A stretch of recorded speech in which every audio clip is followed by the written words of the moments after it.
제가 개인적으로 하나님의 말씀을 이렇게 보는데 제가 한 지난 30년 동안에 성경 말씀을 전혀 읽지 않고 지나갔던 날들은 별로 없는 것 같아요. 대부분의 날들 하나님의 말씀을 꼭 읽고 지나가려고 무던히 노력을 했었는데, 그래서 제가 말씀을 보고 또 보면서 가장 절실하게 느끼는 것은 하나님께서 이 우상 숭배를 우리가 생각하는 것보다, 우리가 짐작하는 것보다 훨씬 더 싫어하신다는 사실을 말씀을 볼 때마다 절절하게 느꼈어요. 이스라엘 백성들의 수천 년의 역사를 통해서 하나님께서 진노하시면서 나라가 망하고 분열되는 과정에서 항상 이 우상 숭배가 가장 원인으로 등장하고 있다는 것은 몇백 번 강조해도 부족함이 있을 만큼 중요한 교훈입니다. 근데 더더욱 중요한 것은요, 그 백성들이 자신들이 우상 숭배를 하고 있다는 사실을 전혀 지각하지 못하고 있었다는 점이에요. 이스라엘 백성들이 멸망당하기 전에 지금 우리들보다 형편없는 사람들이 아니었습니다. 더 종교의식도 강했고 하나님의 생생히 살아계신다는 사실도 더 절절하게 믿었던 사람들이에요. 그런데 그냥 당연한 하나의 과정으로 아주 자연스럽게 우상을 받아들이고 숭배하는 과정이 이어져 왔다는 사실이에요. 그렇다면 그 우상 숭배라고 하는 것이 뭔가 배상한 것을 만들어 놓고 그 앞에 절하는 것만 우상 숭배인가? 오늘 말씀 속에서는 지금 우리나라가 우상의 나라가 되어가고 있다는 것을 말씀을 통해서 느낄 수 있으면 좋겠습니다. 여러분, 이스라엘 백성들이 그들의 행위들이 우상 숭배이고 그것을 인해서 그들이 섬기는 하나님께서 그들 위에 엄청난 진노를 내리신다는 사실을 그들이 미리 알았다면 그들이 그렇게 속수무책으로 전능아들이 아닌데 진노의 채찍에 의해서 찢겨진다는 사태를 그냥 어리석게 기다리고 있을 사람들이 아니죠. 이스라엘 백성들의 입장에서는 나름대로 뭔가 억울한 부분들이 분명히 있었을 거예요. 그래서 그들이 바벨론의 포로가 된 다음에도 대부분의 이스라엘 백성들은 뉘우치지 못하고 계속 하나님을 원망합니다. 왜? 나름대로는 자신들이 하나님이 없다고 부르짖는 사람도 아니고 하나님의 계심을 인정하고 자신들의 조상 때부터 섬겨오던 그 하나님에 대해서 항상 의식하고 있었고 또 그 하나님의 축복의 대상이 되고 싶어서 무던히 그 어떤 종교 행위들을 해왔던 백성들이란 말이죠. 그런데 어느 날 불현듯 하나님은 진노하셨고 그들은 하나님의 진노의 불길 속에서 아우성치면서 이방 나라의 포로가 되어서 정말 끔찍한 생활을 이어갑니다. 여기에 이스라엘 백성들의 어리석음이 있는 거예요. 하나님을 섬기는 백성들은 모름지기 하나님을 살펴서 하나님의 마음을 알아야 하는데 하나님의 존재를 인정하고 하나님이 그들 위에 있다는 그 사실을 아는 것만으로 그들이 하나님의 마음에 합당한 사람이 될 수 없다는 거예요. 하나님의 마음을 살펴서 알려고 애쓰는 모습이 없는 백성들은 하나님을 쉽게 실망시킬 수 있습니다. 제 아무리 하나님을 잘 섬긴다고 발버둥쳐도 정작 섬기는 대상이신 하나님의 마음을 헤아리지 못하면요, 그들의 섬김의 노력은 항상 헛수고가 될 가능성이 있어요. 그럼 정말로 중요한 신앙의 핵심이 어디에 있느냐? 그것은 몇 번 강조해도 하나님의 마음에 있다는 거예요. 저는 시종일관 그래서 진리는 하나님의 마음이라고 하는 이 정확한 말을 계속 반복합니다. 우리들이 하나님께서 당신의 백성들에게 원하시는 내용을 잘 기록한 십계명을 보시면 그 십계명을 보면 하나님의 마음이 좀 잘 나타나죠. 우리 십계명을 잘 압니다. 너는 나 외에 다른 신들을 내게 두지 마라. 너를 위하여 새긴 우상을 만들지 말라. 우린 이 십계명을 잘 알고 있어요. 그런데 이 십계명은요, 하나님께서 이스라엘 백성에게 주었던 민법과 사법과 행정법과 형법과 모든 법률 조항들 중에서 613개의 핵심되는 율법들 중에서 핵심을 모아가지고 10개 조항으로 지금 정리한 거예요. 613개의 이 하나님의 계명들의 조항을 보면요. 하라고 하는 것이 248개고 하지 말라고 하는 것이 365개예요. 그 총 616개인데 여러분 인간의 뼈의 수가 248개입니다. 그리고 우리가 살아가는 1년은 365일이죠. 이 숫자가 오묘하게 일치해요.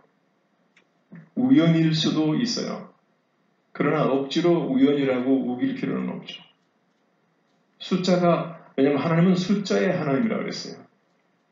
다시 말해서 우리가 우리 몸을 이루고 있는, 지탱하고 있는 모든 뼈들, 그 뼈마디 마디 한마디 한마디가 하나님을 섬기고 1년 365일 동안 순종하는 그 마음.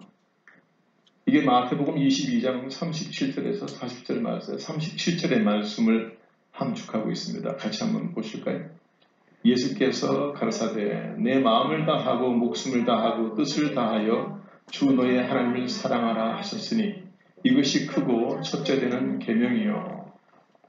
예, 하나님을 사랑하면은 모름지기 이 계명을 마음에 품고 뼈마디 한마디 한마디에 말씀을 새기고 1년 365일 동안 잊지 말라는 하나님의 의도가 그 속에 들어있는 거예요. 여러분 십계명을 보면서 가장 먼저 느끼는 것은요. 우상 숭배하는 것을 앞에다가 두고 반복하셔요. 계명이 지금 여기 이제 10개밖에 안 되는데도 이 10개의 계명 중에서 첫 번째와서 세 번째가 하나님을 신실하게 섬기는 것에 대한 이야기예요. 너는 나 외에 다른 신을 내게 두지 말라. 너를 위하여 새긴 우상을 만들지 말라. 너는 내 하나님 여호와의 이름을 망령되게 부르지 말라. 이게 모두가 다 하나님을 섬기는 신실한 하나님의 백성들의 마음을 요구하는 거예요. 그들의 신앙의 절개를 원하는 거죠. 결국 우상 숭배하는 것이 살인죄보다도 하나님은 더 크게 보는 거예요. 우상 숭배하는 것을 간음하는 것이나 도둑질하는 것이나 안식일을 지키지 않는 것보다 훨씬 큰 죄로 간주하고 계신다는 사실을 십계명은 우리에게 분명하게 말해주고 있는 겁니다. 그런데 여기서 보다 중요한 점은 하나님께서 그토록 싫어하시는 우상 숭배라고 하는 것이 과연 무엇일까? 이것은 우리나라의 운명과도 직결되는 부분이기 때문에 우리가 아주 주의 깊게 살펴봐야 할 부분입니다. 먼저 우리들은 이스라엘 백성들이 하나님의 은혜를 받아서 애굽 땅의 노예 생활로부터 해방되어서 자유의 몸이 된 것을 잘 알죠. 자, 그런 은혜를 입은 백성들임에도 불구하고 그들이 금송아지를 만들어서 섬기다가 하나님의 진노의 채찍을 맞았던 것을 우리가 기억합니다. 우리가 그 대목을 다시 한번 볼 필요가 있어요. 지금 그 내용이 적혀 있는 32장 1절로 6절의 말씀인데요. 이 내용을 읽으실 때에 왜 이스라엘 백성들이 금송아지를 만들었는지 그 이유를 말씀을 보시면서 찾을 수 있길 바랍니다. 그 이유가 굉장히 중요하거든요. 자, 1절부터 같이 봅니다. 백성이 모세가 산에서 내려옴이 더딤을 보고 모여 아론에게 이르러 가로되 일어나라 우리를 인도할 신을 우리를 위하여 만들라. 이 모세 곧 우리를 애굽 땅에서 인도하여 낸 사람은 어찌 되었는지 알지 못함이니라.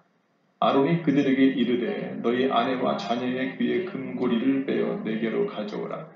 모든 백성이 그 귀에서 금고리를 빼어 아론에게로 가져오매 아론이 그들의 손에서 그 고리를 받아 부어서 각도로 새겨 송아지 형상을 만드니 그들이 말하되 이스라엘아 이는 너희를 애굽 땅에서 인도하여 낸 너희 신으로다 하는지라. 아론이 보고 그 앞에 단을 쌓고 이에 공포하여 가로되 내일은 여호와의 전일이라 하니 이틀날에 그들이 일찍 일어나 번제를 드리며 화목제를 드리고 앉아서 먹고 마시며 일어나서 뛰놀더라. 우리가 본문을 읽으면서 이스라엘 백성들이 왜 금송아지를 만들었을까요? 빨간색 다시 한번 보겠습니다. 백성이 모세가 산에서 내려오니 더딤을 보고 그 다음에 이 모세 곧 우리를 애굽 땅에서 인도하여 낸 사람은 어찌 되었는지 알지 못함이니라. 예, 그들이 따르던 지도자, 그들이 따르던 추종하던 한 사람이 그들 눈에 보이지 않았어요. 기다리다가 그들 앞에 나타나지 않으니까 그때에 그 다음 지도자를 찾아가서 아론을 찾아가서 자고 있는데 깨워가지고 우리가 이렇게 살면 안 되겠다. 우리를 인도할 신을 우리를 위해서 만들어라. 우리를 애굽 땅에서 인도해낸 모세가 없으니까 보통 큰 문제가 아니다. 또 다른 신이라도 만들어서 우리를 인도하도록 하여라. 이렇게 아론에게 말하는 거예요. 다시 말해서 이스라엘 백성들이 금송아지를 만들었던 이유는 모세가 자기들 앞에 없으니까 모세 대신에 금송아지를 만들었다는 그 사실입니다. 자, 여기에서 하나님께서 십계명에 말씀했던 우상에 대한 이야기가 무슨 뜻인지 다시 한번 짚고 넘어가야 할 부분이 있습니다. 자, 1계명, 너는 나 외에는 다른 신들을 내게 두지 말라. 이 말씀을 풀이하면은요, 너의 인생을 끌고 가는 창조주는 오직 나 여호와뿐이니 나 외에 다른 존재를 의지하는 대상으로 삼지 말라는 거예요.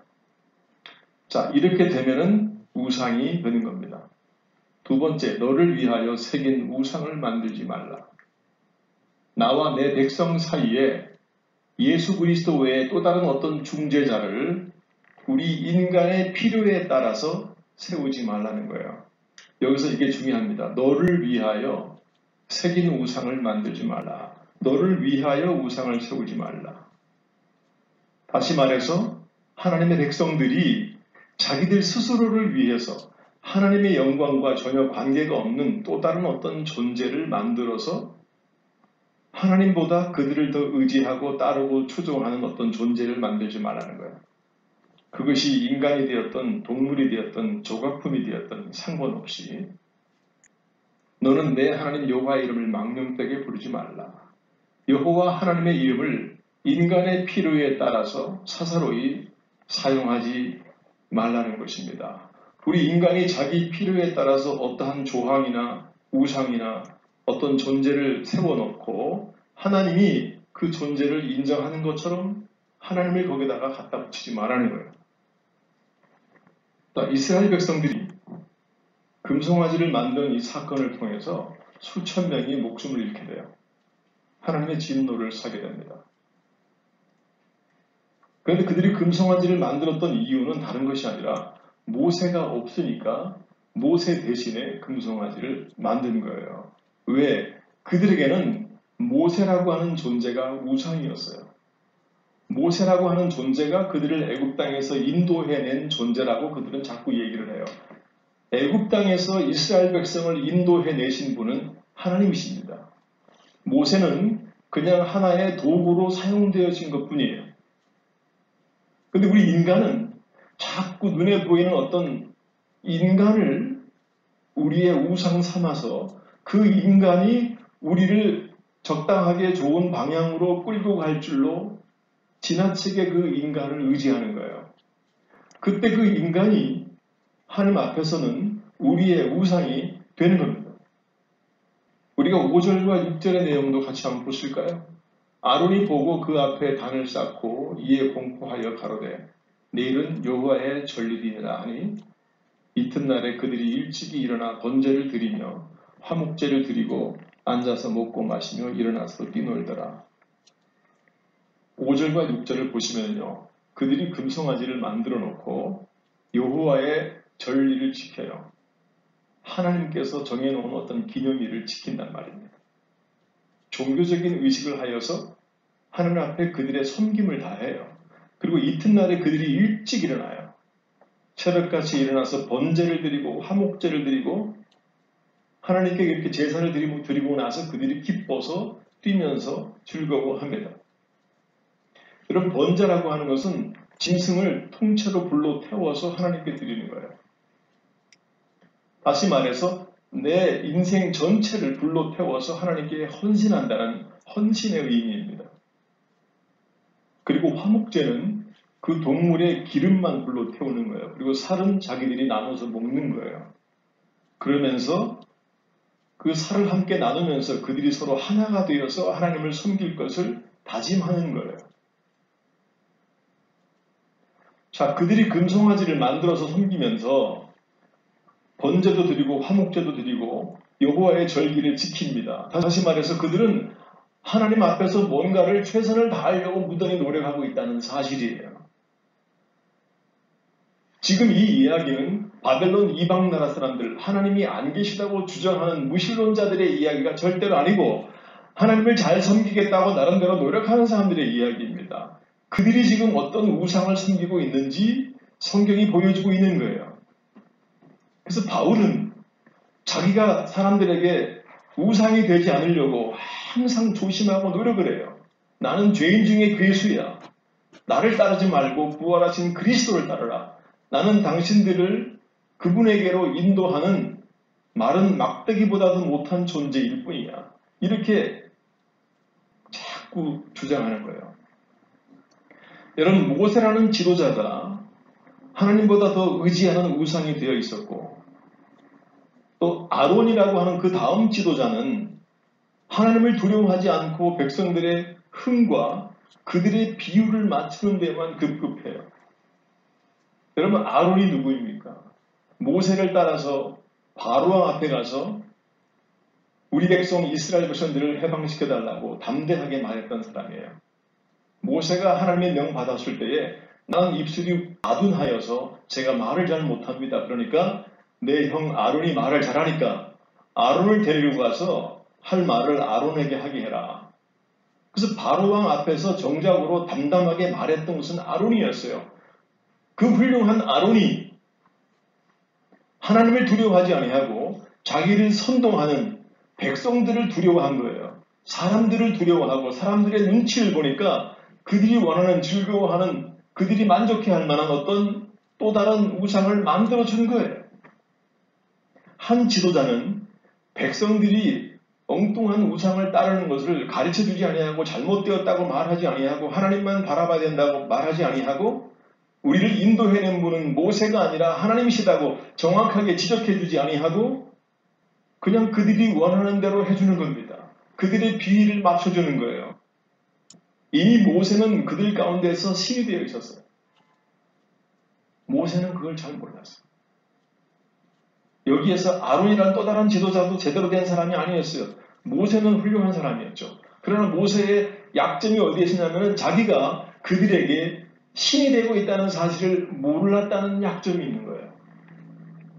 모세가 그 부분을 바울처럼 계속 성도들에게 백성들에게 강조해주고 가르쳐주고 하면서 나라고 하는 존재는 죄인 중에서도 괴수고 나도 당신들과 똑같은 죄인이고 인간이기 때문에 나를 바라보지 말고 하나님만 바라보라고 그렇게 나는 하나님을 가르치는 자일 뿐이지 나는 당신들이 추종할 대상이 아니야 라고 계속 일러주었어야 되는데 모세가 그걸 제대로 못했던 거예요.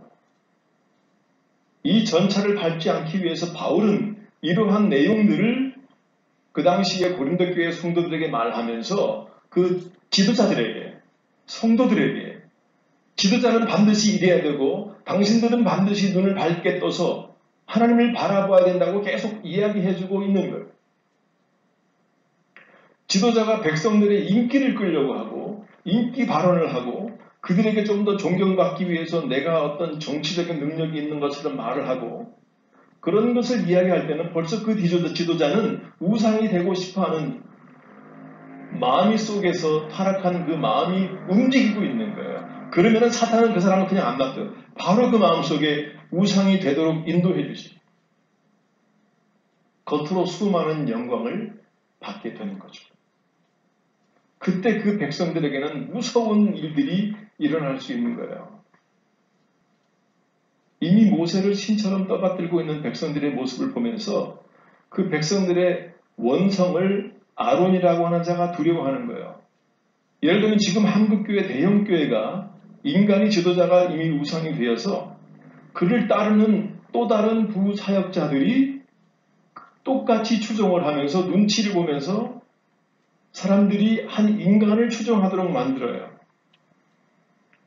어느 특정한 인간이 실수를 하고 사회적으로 비판받을 만한 큰 문제를 일으켜도 거기에서 통렬히 회개하는 회개의 목소리가 나오는 것이 아니라 그냥 감추고 또 감추고 또 감추고 변명하고 해서 성도들이 아무것도 모르고 그냥 여전히 우리의 추종자가 되는 거예요. 그 속에 통렬한 회개가 있어야 되는데 모세는 뒤늦게 자기가 그걸 깨닫고 하나님께 통렬하게 회개합니다. 나의 부족함을 인하여 백성이 이런 연고가 되었으니 이 백성을 구원하여 주소서, 이 백성을 멸망시키지 말아 주소서 하고서 기도를 해요. 그러면서 모세의 기도가 어디까지 가나 하면은 만약에 이 백성을 구원하지 않으시려면 제 이름을 하늘의 생명책에서 제하여 주십시오. 그렇게 기도합니다. 지금 우리 대한민국에 그게 앞으로 없으면은 위험한 상황들이 생긴다는 거예요. 예배당들이 금송아지가 되고 그 속에서 수백억의 비리가 오가고 장로들도 지도자도 침묵하고 회개하지 못하는 그 모양새, 모든 책임이 우리들이 감당해야 할 몫으로 오는 거예요. 제가 교회를 비판하는 게 목적이 아니라 그 모든 상황들이 나에게 영향이 있으니까 그러는 거예요. 우리 모두에게. 하나님은 지도자들을 바라봅니다. 저들이 정말로 백성들을, 무리들을 제대로 끌고 가는지, 그 백성들이 아둔하여서 무엇이 정말 하나님 모시기에 합당한 것인지를 모를 때에는 그 지도자가 그들을 깨우쳐주고 지도자가 각성해서 그들이 하나님을 반드시 볼 수 있도록 하나님의 마음을 보여줘야 되는데 그렇게 하지 못하는 일이 반복되면서 그들 가운데 한 인간이 우상이 되는 모습으로 자꾸 나타나면 하나님의 진노의 채찍이 평화보다는 아픔으로 우리에게 주어질 수 있다는 그 사실이에요. 우리에게 직접 영향이 있기 때문에 분노하는 거예요. 누군가는 분노해야 되고 누군가는 말해야 되고 누군가는 하나님 앞에서 우리가 그것을 알고 있습니다. 하나님 저들을 용서해 주십시오 하고 기도하는 사람이 있어야 되는 거예요.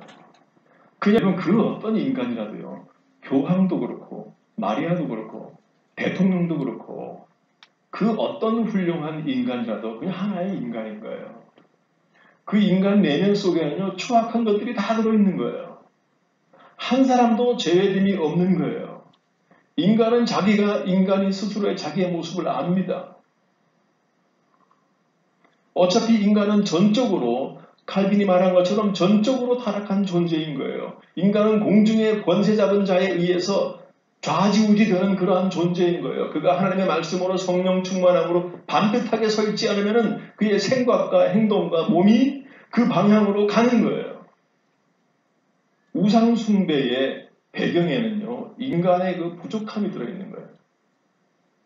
우린 두 가지를 정확하게 알아야 돼요. 하나는 뭐냐면은 특정한 인간이 특별하게 우리가 존경할 만큼 추앙할 만큼 훌륭한 존재가 아니라는 거예요. 그리고 나 개인 하나하나가 그들보다 못할 게 없다는 거예요. 여러분 한 인간을 무작정 추종하는 수만 명의 무리들이 있어요.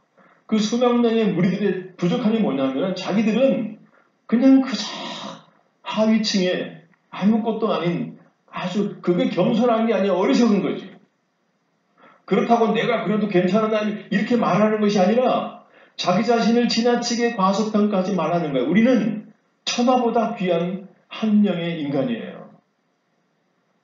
성경에서 하나님은 우리 인간에게 예수 그리스도, 하나님이신 그리스도가 십자가에 나 한 사람을 위해서 죽으신 겁니다.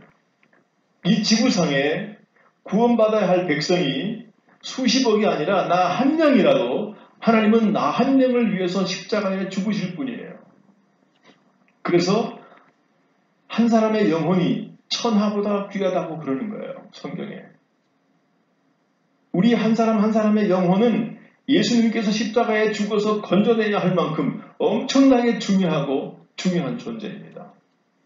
그렇다고 해서 어느 특정한 존재가 더 훨씬 중요한 존재가 아니라는 거예요. 교황이 나타났다고 그 앞에서 고개를 숙이고 굉장히 어리석은 짓이지. 지금 우리는 우상의 세계에 살고 있어요. 그냥 아이들부터 무조건 아이돌 스타. 우리 인간은 우상을 너무 좋아하네. 무조건 대중적인 어떤 인물을 추종하고 따르고 보고 한번 보고 싶어하고 손 만져보고 싶어하고 한번 만져본 손은 하루 종일 손도 씻지 않아요. 그 속에는 본인을 얼마나 과소평가하는 거예요. 본인보다 그 사람이 훨씬 훌륭하다고 생각하는 거잖아요. 자기가 더 훌륭한 거예요. 자기는 그 사람만큼 인기를 얻기 위해서 발부둥 치지 않았잖아요. 자기 영광을 위해서 그만큼 노력하지 않았잖아요. 훨씬 더 겸손하고 훌륭한 거죠. 근데 지금 세계는 사람들이 우상으로, 인간이 우상이 되고 모든 것들이 우상이 되고 문화가 우상이 되고 우리의 우상이 너무 많아요. 하나님보다 더 인기 있고 우리를 위해서 십자가에 죽인 예수 그리스도보다 인기가 있는 존재들이 너무나 많다는 거예요. 물론 세상의 다른 존재들은 제껴놓고 그리고 이단도 제껴놓고 물론 이단들은 추종자를 신천지 같은 경우는 이만희가 그 사람이 여기저기서 짜집게 해놓은 논리들을 가리키니까 그것이 굉장하다고 따르고 있는 그 사람들 그들은 공중의 권세 잡은 자에 휘어잡혀 있는 거예요. 사단의 능력이 아니면 그 일이 가능하지 않습니다. 그러면서 그들은 무조건 거기서 추종하는 거예요. 그게 인간입니다. 물론 우리 정통적인 기독교 문화 속에도 인간이 우상이 되는 경향이 너무나 많다는 거예요. 그것을 하나님의 사람들이 알아야 돼요. 하나님의 사람들이 인정해야 된다. 자기들의 존재 가치를 정확하게 인식하고 모든 인간은 하나님 앞에서 죄인이라는 사실을 인식하고 어느 특정한 인간이 수많은 인간들의 추앙받는 자가 되어서 그에게 영광을 돌릴 건 인간은 도대체가 그런 대상은 없다는 겁니다. 아무도 그런 인간은 없어요. 우리 신앙은요. 영광이 걸린 싸움이에요. 예수님께서 이 땅에 오셔가지고 3년 동안에 종교인들하고 만나서 했던 끝없이 이어졌던 대화의 초점의 핵심이 뭐냐면 신앙은 영광이 걸린 싸움이야. 너희들은 왜 이 땅에서 그렇게 영광 받으려고 그러니? 너희는 이 땅에서 받은 영광을 다 받았기 때문에 하늘나라에서 너희를 위해서 주어진 상급이 없다고 유대인들에게 지도자들에게 회칠한 무덤이라 그러고 독사의 자식이라고 분노를 토하잖아요. 그 이유가 어디에 있어요? 그 사람들이 뭐 나쁜 행동을 했나요? 아니에요. 자꾸 하나님의 영광을 탐내는 거예요. 자기 자신을 과대평가하는 거예요. 자기의 정체성을 정확히 이해하지 못하고 하나님과 인간 사이에서 자기들이 중재자가 되어서 하나님에게 올라가야 할 영광을 내가 받는 거예요. 그것이 가장 끔찍하고 무섭고 인간이 스스로 알지 못하는 하나님이 가장 싫어하시는 죄라는 사실. 이것이 이스라엘 백성들에게서 계속 반복되고 있었어요. 사단은요. 우리 인간들을 자기의 휘하에 놓게 하는 가장 좋은 방법이 자꾸 훌륭한 인간을 세우는 거예요. 또 다른 훌륭한 존재를 세우고 멋있는 교리를 만드는 거예요. 그래서 그 앞에 고개 숙이게 하는 거예요. 그러면 사단은 이기는 것입니다. 하나님께로 올라가야 할 관심을 눈에 보이는 어떤 존재에게 자꾸 주면은 사단은 이기는 겁니다. 거기에 사단의 엄청난 조력이 있고 힘이 있고 어시스트가 있고 서포트가 있는 거예요. 그게 사단의 세계인데 아직도 공중 권세 잡은 자가 다스리는 이 세상의 모양은 딱 그렇습니다. 대한민국의 정치인들의 외교력으로 여러분들이 방송을 봐도 금방 알 수 있잖아요. 남북의 문제가 해결되는 것은 더 이상 불가능한 상황이에요. 다른 방법이 없어요. 하나님의 간섭이 없이 인간들의 능력으로는 불가한 거예요. 하나님께서 가장 싫어하시는 이 나라의 우상 숭배를 우리가 고백하고 회개하고 철저하게 그 문제를 고쳐나가고 하나님의 백성들을 깨닫지 못하면은 상황은 자꾸 어두워지는 거예요. 바울은 로마서를 시작하면서 우상에 대해서 이렇게 말합니다. 로마서 1장 21절. 금세기 최고의 교리서라고 하는 로마서, 그걸 시작하면서 바울이 하는 말이 21절에서 23절까지의 말씀이 핵심인데 같이 한번 보겠습니다. 하나님을 알되 하나님으로 영화롭게 아니하며 감사치도 아니하고 오히려 그 생각이 허망하여지며 미련한 마음이 어두워졌나니 스스로 지혜 있다 하나 우둔하게 되어 썩어지지 아니하는 하나님의 영광을 썩어질 사람과 금수와 버러지 형상의 우상으로 바꾸었느니라. 가장 중요한 교리서를 말하면서 바울은 가르치면서 우상에 대한 이야기를 하는 거예요. 첫 번째 우상이 뭐냐면 사람인 거예요. 썩어지지 않은 하나님의 영광을 썩어질 사람과 금수와 버러지 형상의 우상으로 바꾸었다. 그 중에서 사람이 가장 먼저 등장하고 있다는 것을 우리가 기억해야 됩니다. 하나님의 백성들이 하나님을 알고 있지만요, 백성들의 무리가 너무 이기적이고 인간적이고 미련한 거예요.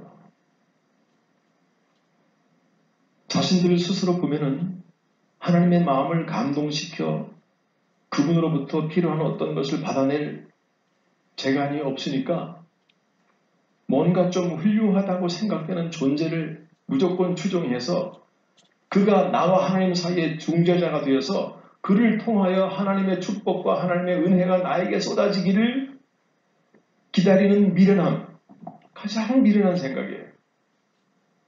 우리는 예수 그리스도의 십자가 사건을 통해서 우리가 가장 큰 은혜를 받은 은혜가 뭐냐면 내가 직접 하나님께 기도하고 내가 직접 하나님의 은혜를 구할 수 있는 거예요.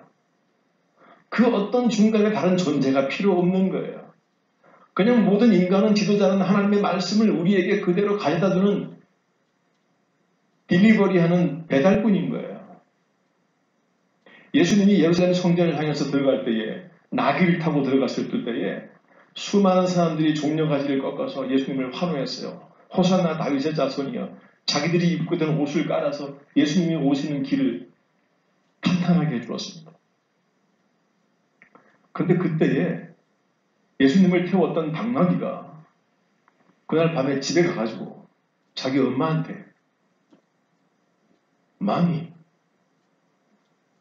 it was my day. 오늘은 내 날이었어요. 거의 내 날. 많은 사람들이 나를 보면서 막 종려가지 나무를 꺾고 막 환호하고 난리가 났는데 내가 기분이 좋아가지고 얼마나 좋았는지 몰라요. 만약에 당나귀가 그런다면 그 당나귀 얼마나 웃기는 당나귀예요. 모든 영광과 환호는 예수 그리스도에게로 가는 건데 예수 그리스도의 말씀을 전하는 사람에게 환호가 가고 영광이 간다면 그 당나귀하고 똑같은 거예요. 그 사람이 나를 태우고 있는 예수 그리스도께서 영광받아야 할 영광을 당나귀가 다 받으면 하나님이 얼마나 우스꽝스럽겠어요. 하나님은 그 당나귀가 그래 네가 우상이 되라. 그때부터 당나귀는 사단의 도구가 되어서 인간의 우상이 되는 거예요. 천지에 예수 그리스도를 싣고 다니면서 온갖 영광을 다 받는 거예요. 이런 대표적인 경우가 천주교에서 만들어 놓은 마리아의 경우예요.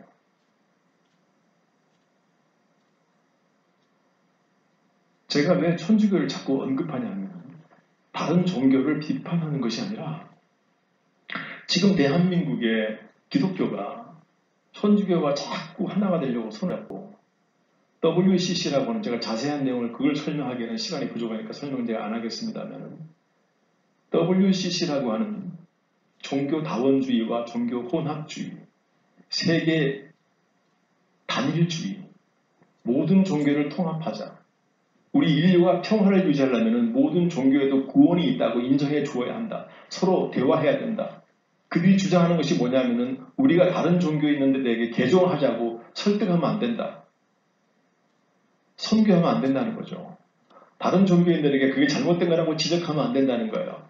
그러면 갈등이 온다는 거예요. 평화는 서로를 인정하는 데서 온다. 이것이 WCC의 하나의 키워드예요. 그래서 근데 그 WCC와 관계를 하면 상당한 혜택을 받아요. 어떤 종교 지도자로서의 군림하게 되고 아무튼 간에 제가 나중에 그런 얘기는 또 다시 말씀드리겠지만 제가 어느 정도 알아가지고는 함부로 제가 말 안 합니다. 그 내용을 정확하게 자세히 알지 않은 상태에서는 제가 함부로 말하지 않아요.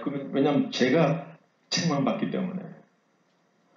저도 이 내용을 그대로 유튜브에 올릴 거기 때문에 사람들의 그 판단을 시간 지나면서 받게 될 거예요. 비판받게 되겠죠. 알지도 못하면 저런다고. 그러나 저는 언젠가는 한 명의 천주교인이라도 이 메시지를 듣고 그들이 잘못되었음을 깨닫는 날이 온다면 저는 그거로 만족할 겁니다. 지금 대한민국의 기독교가요. 사람들에게 가지고 있는 추종하는 추종을 유지하기 위해서 천주교가 어떻게 잘못되었는지를 정확하게 대예배 시간에 얘기해주는 교회가 거의 없어요. 그냥 우리는 형제고 하나 되고 포용해야 되고 지금도 계속 그쪽으로 건너고 있어요. 기독교 지도자들이 욕먹는 일을 자꾸 하니까 사람들이 환멸을 느끼고 자꾸 그쪽으로 건너고 있다니까. 근데 교회는 정확하게 거기를 정확하게 문제를 지적해 주지 못하고 있기 때문에 우린 자꾸 뺏기고 있는 거예요. 나의 백성들을, 나의 형제들을. 천주교 안에는 인간적인 차원에서 만들어진 우상들을 너무나 당연하게 사람들에게 받아들이도록 교육하고 있는 수천 년 동안의 타락한 역사가 있어요. 근데 그것이 지금도 지속되고 있다는 거예요.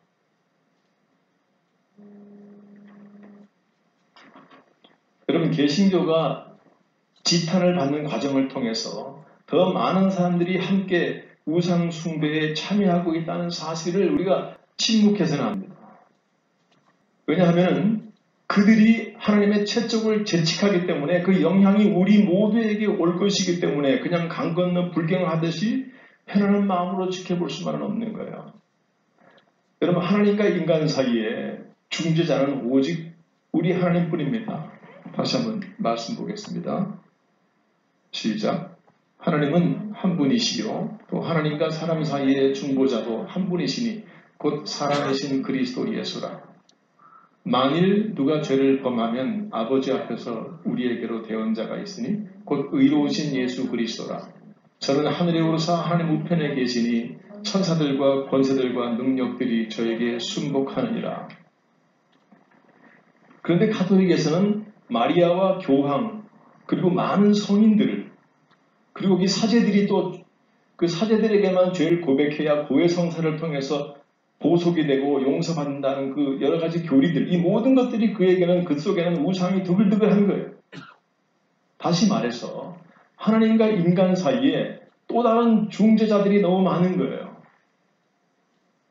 그래서 예수님에게 직접 가야 할 사람들이 그 사람들을 거쳐서 예수님에게 가려다가 말고 또 계속 거기에 머물러 있는 거예요. 이게 사단의 전략 전술입니다. 사단은 초대교회부터 계속 이 방법을 사용했어요. 인간을 세우고 훌륭한 자를 세우고 또 다른 우상을 세워서 또 다른 교리를 만들어서 거기에 묶여서 사람들이 예수 그리스도에게로 가는 길을 막으면 되는 거예요. 물론 그들도 여전히 그리스도를 인정합니다. 예수님을 인정해요. 하나님을 인정하고 하나님께 축복을 기원해요. 신앙인들이 하나님께 직접 가지 않고 뭔가 또 다른 존재를 중간에 만들어 놓고 자꾸 그것을 찾도록 만들면 되는 거예요.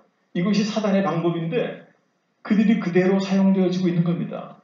그렇기 때문에 인간이 하나님과 인간 사이에서 그 어떤 영광을 받는 존재가 되는 것은 반드시 막아야 되는 거예요. 그것이 우상이고 하나님의 진노를 사게 되는 가장 큰 죄인 겁니다. 여러분들이 캐톨릭 방송을 보면은요, 항상 교황이 어떻게 말했다, 교황이 어떻게 말했다는 말씀이 많이 나와요.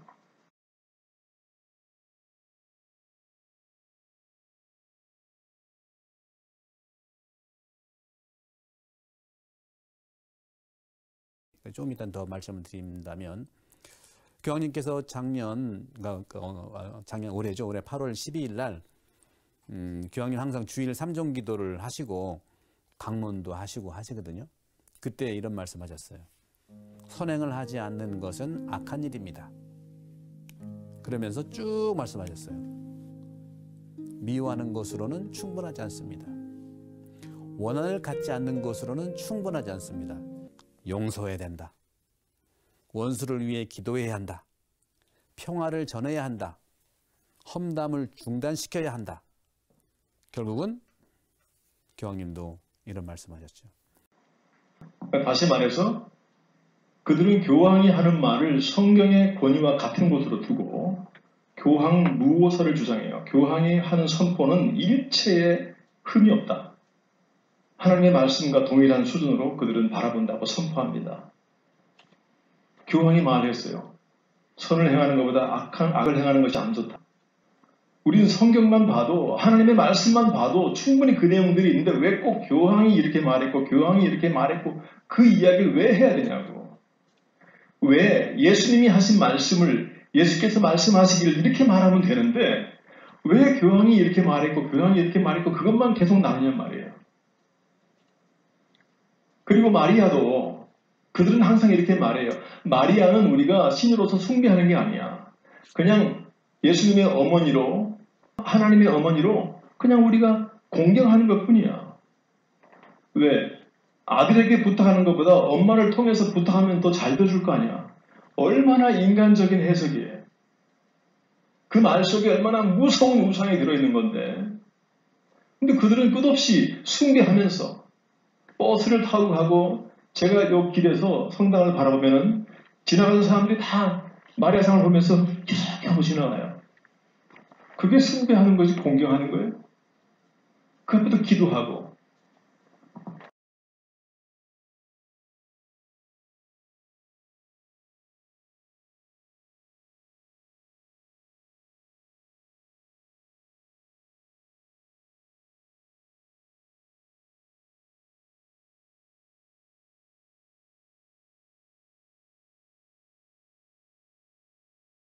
이제 다 일어나서 성모님께 엄마 하고 3번 크게 부르도록 합시다. 하나 둘 셋 하면은 3번 부르시는 겁니다. 하나 둘 셋 엄마! 엄마! 엄마! 엄마!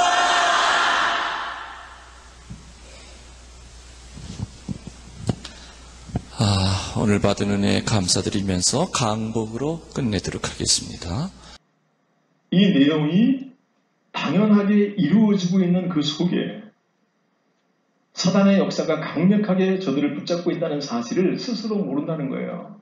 저 순수하고 순진무구한 그 사람들, 이 모든 사람들은 그게 당연하다고 생각하고 거기서 엄마를 부르는 거예요. 천주의 어머니로, 하나님의 어머니로. 그러니까 그것을 그대로 이용해가지고 하나님의 교회, 거기서는 하나님의 어머니라고 또 만들었어요. 하나님의 어머니. 그래가지고 안성호이가 죽지 않는다 그러다가 죽었거든요. 문선명이처럼. 그러니까 1년 동안 침묵하다가 갑자기 하나님의 어머니를 만들었네. 그래가지고 장길자라는 여인을 세워가지고 이제 하나님의 어머니다. 그 사람들의 그 심성, 눈에 보이는 신을 더 추종하는 인간의 타락한 속성을 이용해서 하나님의 교회를 가면은요, 여인들이 천주교처럼 하얀 가운을 쓰고 있어요. 모양은 너무나 거룩한 거야. 그러나 그 속에 사단이 깊이 들어가서 그들을 휘둘러치고 있는 그 모든 모양들이 거기에 앉아있는 순진무구한 백성들은 아둔해서 분별하지 못하고 그냥 거기에 동참하고 있는 거예요. 여러분, 성모님에게 바치는 노래 중에 아주 가장 유명한 기도가 있는데, 해와 같이 찬란하고 달과 같이 아름답고 저 여인은 누구신가? 별과 같이 반짝이고 저녁노을 위에 계신 저 여인은 누구신가? 성모의 우리 위에 비로소서 성모의 이 노래를 당신께 바칩니다. 우리 위에 기도하고 우리 위에 눈물을 흘린 저 여인은 누구신가? 식은 태양 덮이시고 붉은 달 밝히시는 저 여인은 누구신가? 우리 가정 돌보시고 우리 가족 지키시는 저 여인은 누구신가? 거센 파도 달래시고 성난 파도 재우시는 저 여인은 누구신가? 아니, 계속 이런 내용들을 읽고 또 읽고 기도하고 기도하면서 예수 그리스도의 모습은 보이지 않고 성모 마리아 상만 이렇게 보인단 말이에요. 여기 며칠 전에 제가 저녁 때 여기 성당 앞에 지나가다가 제가 사진 찍은 거예요. 어버이 주일이니까 어머니, 하나님의 어머니 성모 마리아에게 기념 예배를 드리고 있더라고요. 그 성모 마리아에게 서치라이트를 환하게 비춰가지고 사람들이 그 마리아에게 집중하도록 만들어요. 이게 숭배하는 게 아니에요? 근데 왜 그들은 우리 숭배하는 거 아니에요 라고 자꾸 변명을 하냐고. 그냥 숭배하면 안 된다는 걸 안다는 얘기 아닙니까? 스스로. 그런데 자꾸 자기 자신을 속이는 거예요. 지금 여기 앉아있는 순수한 사람들은요, 이 순진한 사람들은 이분 앞에 빈다니까, 이분 앞에. 왜 이분 앞에 빌어요? 한 인간 앞에 왜?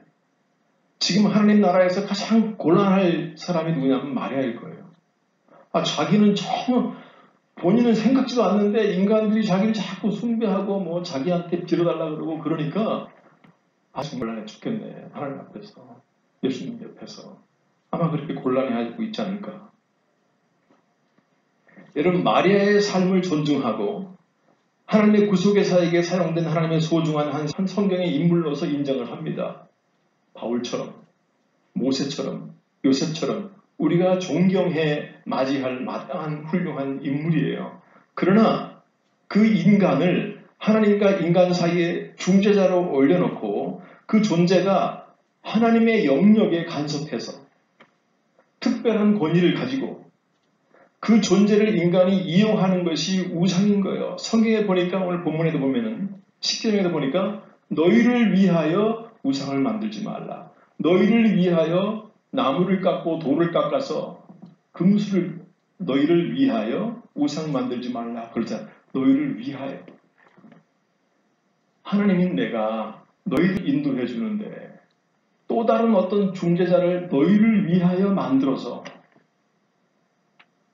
그 앞에 고개 숙이고 그 앞에 의지하고 하지 말라는 겁니다. 그것이 인간이 될 가능성이 가장 많고 아니면 돌덩어리를 깎아서 할 가능성도 많지요. 인간은 가끔씩 하나님을 인간의 수준으로 끌어내려요. 자기들의 판단과 자신들의 결정에 하나님이 동의해 주기를 바라요.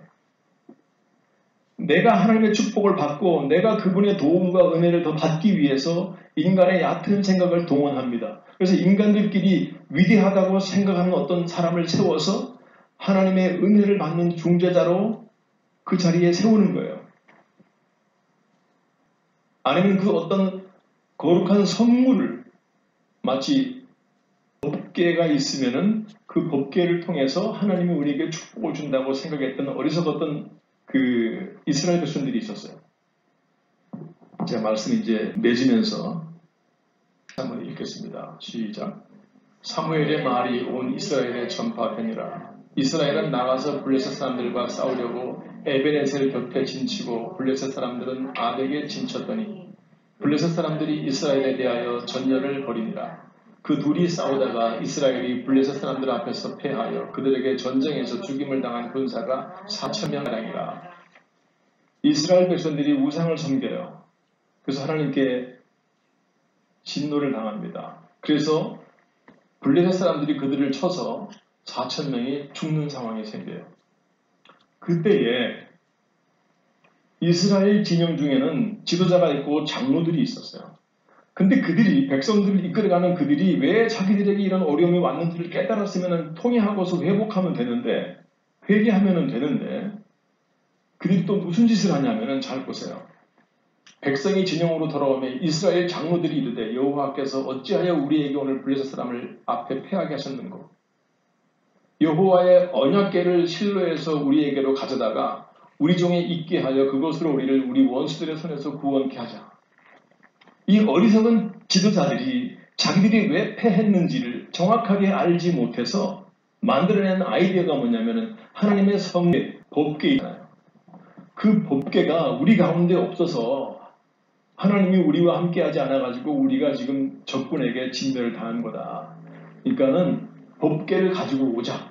그래서 전쟁 나갈 때 법궤를 가지고 나가자. 그러는 거예요. 법궤가 아무것도 아닌데 그냥 하나님께서 기념비로 두신 것일 뿐이지 그 법궤 자체가 하나님의 능력을 가지고 있는 것이 아닌데 그들이 직접 하나님께 회개하고 하나님을 의지하면 되는데 자기들이 만들어 놓은 선물 그 법궤를 가지고 와서 그 법궤를 통하여 하나님의 지켜주심이 자기들에게 영향이 있기를 기대하는 것. 이제 법궤조차도 우상이 되는 거예요. 그래가지고 법궤를 가지고 와서 전쟁에 다시 났는데 3만 명이 죽어요. 3만 명. 그런데요, 천주교에서는 마리아에 대한 논리, 교황에 대한 논리, 또 성찬식을 할 때에 그 순간에 먹는, 사제가 기도한 그 순간에 먹는 떡과 포도주가 순간적으로 진짜 예수님의 살이고 진짜 예수님의 피라는 거예요. 그 물질 자체에 큰 의미를 두는 거예요. 그 영적인 의미가 중요한 거죠. 그 교리에 묶여서 자신들에게 더더욱 순응하도록 만드는 모든 교리들. 사람들을 거기에 딱 묶어놓고 구원에 대한 확신도 없이 제대로 보석이 안 되면은 연옥 간다. 연옥이라는 게 지옥이거든요, 지옥. 아주 엄청나게 고통스러운 것보다 조금 덜 고통스러운 지옥이 연옥이에요. 왜 연옥을 만들어 놓고 인간들로 하여금 그렇게 불안하게 살게 만드냐고. 예수 그리스도께서 우리를 위해 십자가에 죽으심으로 말미암아 우리의 죄가 스스로 회개함을 통하여서 깨끗함 받아서 우리가 구원의 확신을 가지고 내 몸을 순교할 수 있을 만큼 죽음을 두려워하지 않는 그런 신앙의 용병으로 살게 만들어야 되는데 두렵고 떨리게 만드는 거예요. 왜 그들에게 그 문제가 있냐면 그들은 이 성경 말씀을 묵상하지 않는 거예요. 성경의 내용을 보지 않아요. 교황의 교서, 그들이 만들어 놓은 교리서들. 마르틴 루터가 사제였어요. 그런 사람들의 지도자였지만 성경을 본 적이 없어요. 계속 그동안에 해왔던 트렌트 공의회, 에페소 공의회, 제1차 공의회, 공의회에 만들어 놓은 회의록만 도서관에 쫙 있는 거예요. 신학교. 그것만 계속 읽는 거예요. 말씀을 통하여서 하나님의 마음을 알아야 되는데 그래야 본인이 그 속에서 진리를 찾아서 진리 안에서 자유를 느낄 수 있을 텐데 뒤늦게 마르틴 루터는 로마서가 저장된 캐톨릭 도서관에 가서 로마서를 읽고 이것이 우리를 구원받게 하는 것이구나. 그렇게 깨닫고는 지금까지 자기 자신이 두려워했던 모든 것들을 버리고 종교개혁을 결심한 거예요. 하나님의 말씀을 읽고 또 읽고 묵상하면서 그 속에서 우리가 하나님의 마음을 만나고 그 말씀 속에서 우리 기독교가 상당 부분 타락한 부분들이 있지만 그래도 우리들은 사람들에게 말씀을 전하면서 우리가 아는 훌륭한 어느 목사님이 말씀하시기를 이렇게 안 하잖아요. 계속 하나님의 말씀만 전하잖아요. 그래도 인간과 하나님 사이에는 오직 그리스도밖에 중재자가 없다는 그 사실, 예수 그리스도라는 이름 외에는 내가 아무런 이름을 내가 너희에게 준 적이 없다고 말했던 하나님의 말씀처럼 우리는요, 우리의 삶 속에서 일체의 우상을 다 제거해 버려야 돼요. 나와 하나님과의 순수한 독대가 골방에 홀로 앉아서 나와 하나님과의 1대1의 관계가 중요한 거예요. 훌륭한 사람이 필요한 것이 아니라, 훌륭한 어떤 존재가 필요한 것이 아니라, 훌륭한 예식이 필요한 것이 아니라, 우리의 신앙의 능력은 내가 하나님과 직접 대화하면서 내 환경이 아무리 열악하게 바뀌어가도 여전히 나와 함께 하신 그 하나님의 동행하심, 우리가 우상 숭배를 통해서 내려질 하나님의 진노의 불을 끌 수 있는 백성이 되어야 되는 거예요. 모세 한 사람이 기도를 해서 이스라엘 진중에 내릴 하나님의 진노가 멈추었다면 우리가 모세가 되면 되는 거예요. 지금 이때에는 우린 모세가 될 수 없나요? 왜 자기 자신을 우리가 과소평가해야 되죠? 모세나 우리가 똑같은 존재예요.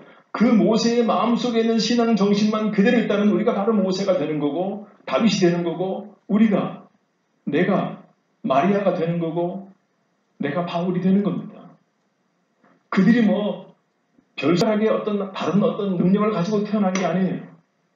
아브라함을 믿음의 조상으로 세운 하나님이 우상의 집안에서 아브라함을 꺼낸 거예요. 왜? 모든 우상으로부터 나오는 것이 믿음의 씨앗이기 때문에. 그런데 우리는 우상 속에 깊이 들어가가지고 어떤 공동체가 우상이 되고 다른 추종자가 우상이 되어서 그 속에서 내가 깊이 묻혀서 그냥 안주하는 그 신앙의 자세가 바로 우상 숭배라는 거예요. 우리가 아브라함처럼 모든 일체의 우상들을 다 제거해버리고 내가 거기서 나와서 내가 1대1의 하나님과의 관계에서 내 신앙의 성장이 조금씩 되는 겁니다. 신앙의 성장은요, 나를 위해서 우상을 만들어서 삶을 살아가다가 내가 우상이 되어서 자신의 유익을 위해서 하나님이 필요했던 내가 시간 지나면은 그분을 위해서 내가 필요한 존재가 되는 것. 그것이 신앙의 성장인 겁니다. 그 어떤 것도 그 신앙의 성장에 걸림돌이 되면 안 되는 거예요. 우상 숭배가 더더욱 완연해질수록 그것을 분별하는 하나님의 백성들의 숫자가 조금씩 늘어나면 되는 거예요. 그러나 그러면 그들을 인하여서 하나님이 당신의 진노의 채찍을 더디하실 겁니다. 그것이 우리가 이 말씀을 나누는 목적인 거예요. 우리는 하나님은 철저하게 의지하는 신앙의 절개를 보임으로 해서 하나님께서 기꺼이 우리와 동행해서 그 하나님의 은혜가 나를 통하여서 내 식구들에게, 내 나라에, 내 공동체에, 내가 만나는 사람들에게 전해지는 하나님께 합당한 모습으로 살아가는 우리 모두가 되기를 주님의 이름으로 축원합니다.